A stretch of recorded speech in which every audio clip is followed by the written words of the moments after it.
Setiap tahun, jutaan umat Islam dari seluruh dunia berjuang untuk mendapatkan kesempatan menunaikan ibadah haji, salah satu rukun Islam yang menjadi impian seumur hidup.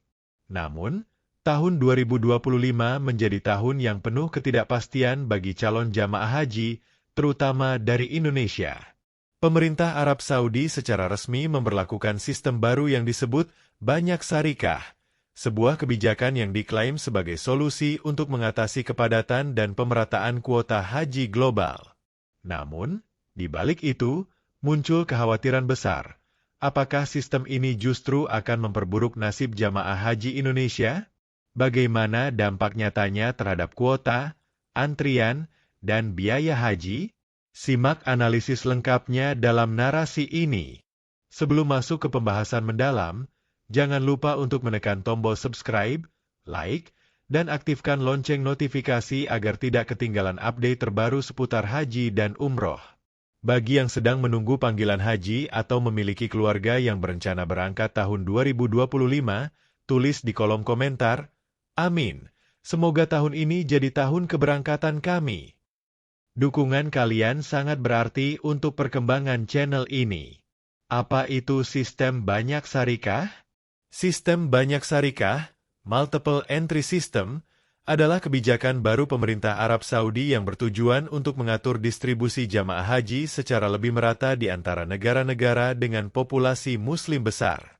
Sistem ini menggantikan mekanisme kuota tetap per negara dengan alokasi dinamis berdasarkan beberapa faktor, seperti ketersediaan infrastruktur, akomodasi, transportasi, layanan kesehatan. Kebijakan lotre global untuk memastikan negara kecil juga mendapat kesempatan. Prioritas bagi jamaah yang telah menunggu lama. Dampak langsung bagi jamaah Indonesia. Indonesia, sebagai negara dengan kuota haji terbesar di dunia, sekitar 221.000 jamaah per tahun, diprediksi akan mengalami beberapa perubahan signifikan. Potensi pemotongan kuota hingga 30 hingga 50%.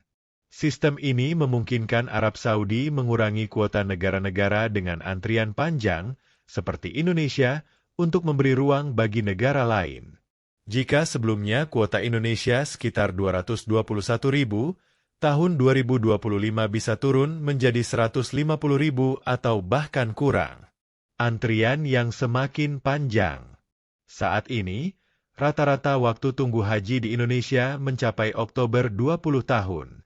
Dengan kuota yang dipotong, diperkirakan waktu tunggu bisa membengkak hingga 30 tahun atau lebih. Kenaikan biaya haji. Mekanisme, auktion slot, penawaran slot haji, akan diterapkan untuk jamaah yang ingin mempercepat keberangkatan. Akibatnya, biaya haji reguler bisa naik 20 hingga 30%, sementara haji plus khusus mungkin melonjak hingga 50%. Pro dan kontra kebijakan ini. Pihak yang mendukung. Arab Saudi, sistem ini dianggap lebih adil karena memberi kesempatan bagi negara-negara kecil yang sebelumnya kesulitan dapat kuota. Organisasi Haji Global diakini bisa mengurangi kepadatan ekstrim di Masjidil Haram dan meminimalisir risiko kecelakaan seperti tragedi Mina 2015.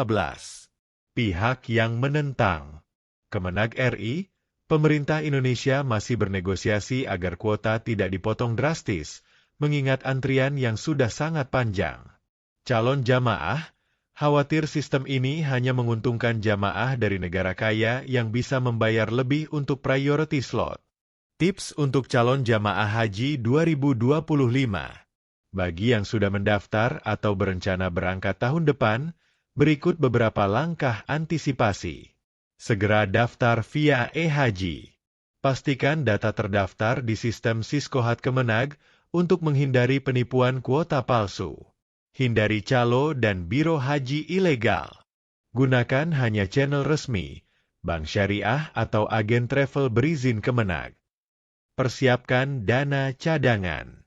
Jika memungkinkan, siapkan dana tambahan mengingat potensi kenaikan biaya. Sistem banyak syarikah memang membawa angin perubahan, namun belum jelas apakah perubahan ini akan menguntungkan atau justru memberatkan jamaah haji Indonesia. Di satu sisi, kebijakan ini bisa membuat distribusi haji lebih adil secara global. Namun di sisi lain, risiko pemotongan kuota, antrian makin panjang, dan biaya melambung menjadi ancaman nyata. Pertanyaan besarnya, apakah pemerintah Indonesia sudah siap dengan skenario terburuk? Dan yang lebih penting, siapkah kita sebagai calon jamaah menghadapi era baru haji yang lebih kompetitif ini? Jika kalian merasa video ini bermanfaat, jangan lupa subscribe, like, dan share ke keluarga atau teman-teman yang sedang menunggu panggilan haji. Berikan juga pendapat kalian di kolom komentar. Setuju atau tidak dengan sistem banyak syarikat? Apa solusi terbaik menurut kalian? Terima kasih sudah menyimak. Semoga kita semua diberi kemudahan untuk menjadi tamu Allah di Tanah Suci. Amin ya Rabbal Alamin. Wassalamualaikum warahmatullahi wabarakatuh.